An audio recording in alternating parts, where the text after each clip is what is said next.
India News 24-hour. More rain as expected. The Bharatiya Janata Party (BJP) won the crucial Gujarat Assembly elections by a much narrower margin than earlier. As expected, both the BJP and the Congress claimed different kinds of victory. The Congress claimed that it had almost caught up with the BJP, which is true. The BJP claimed that it had won after all and even managed to get its second highest percentage of votes in a state that it has ruled for more than 2 decades, which is also true. Reasons for loss: in fact, no party won the Gujarat elections, one party just lost a bit less than the other. Whether the party that lost less was the Congress or the BJP is up to the reader to decide. But there are 2 major reasons each behind what I consider a loss for both the BJP and the Congress. The lesser of the 2 reasons for the Congress is Rahul Gandhi. Or rather, it is not Mr. Gandhi, who appears to be a genuine person and has proved himself to be a competent politician. It's the family he is associated with. This association provides him with visibility and an unchallenged position within the Congress. But it also loses him the votes of many who do not support the BJP. These are crucial votes, votes of people who want a secular and even socialist India, but who cannot bear the promotion of another sign of the Nehru Gandhi family, despite the respect they might harbor for Jawaharlal Nehru. These are not people who care about Rahul Gandhi's half-Italian parentage, but they remain unconvinced by his prominence. Any scion of the Nehru Gandhi family will have to be absolutely brilliant, not only decent and competent, to stand an independent and not an incumbency backlash chance in India today.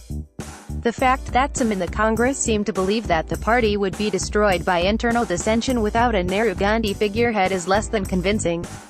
In any case, it reflects poorly on the party as a democratic institution. Despite the stranglehold that Narendra Modi and his coterie have on the BJP, and their disturbing treatment of the old guard and internal dissent, no one really believes that the BJP would fall apart without Mr. Modi. Question of alternatives, but the greater loss of the Congress, and for that matter, all the other opposition parties in India today, has to do with their inability to come up with a clearly positive agenda.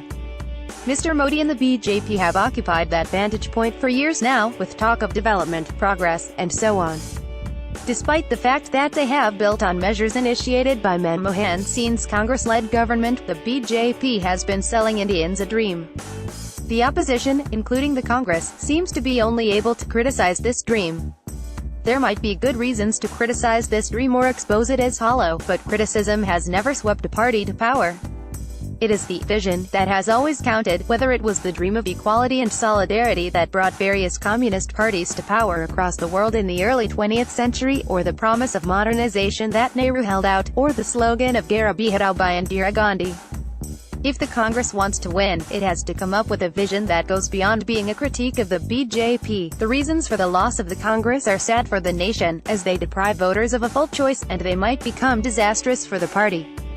But the reasons for the loss of the BJP are disastrous for the country in the longer run, partly because they translate into a technical if reduced win in the short run. Dangerous worldview. Once again, there are 2 such failures. The Gujarat elections brought home the fact that the vilification of certain groups of Indians that the so-called Hindu, the loony fringe, indulges in is by no means limited to loonies. Even top leaders of the BJP share that worldview. It is a worldview that, if allowed to fester and grow, will plunge India into greater conflict in the future than we can imagine today. Vilification of difference, as history has shown and as Islamists are illustrating in many Muslim countries right now, finally leads to endless violence. The other failure was reflected by the fact that when, for a short while, the Congress appeared to be leading in Gujarat, the share market and related financial institutions evinced great nervousness. This does not mean that the BJP is necessarily good for the Indian economy and the Congress is bad. In fact, at an essential level, Mr. Modi's BJP is only extending the liberalization launched by Mr. Singh's Congress. What it means is that the BJP is clearly seen as being good for certain financial sectors, both national and international. The good of such financial sectors is not necessarily the good of the people. Share markets, net percentages, GDPs, the approbation of foreign governments who basically care about their industries and not our starving millions, all these are limited indices. Finally, any responsible government has to address the price of onions and potatoes, as the poor rightly demand. Failure to do so might be good for the financial classes but disastrous for ordinary people. But is the Congress or the BJP capable of looking these facts, these failures behind their mutual losses, in the eye?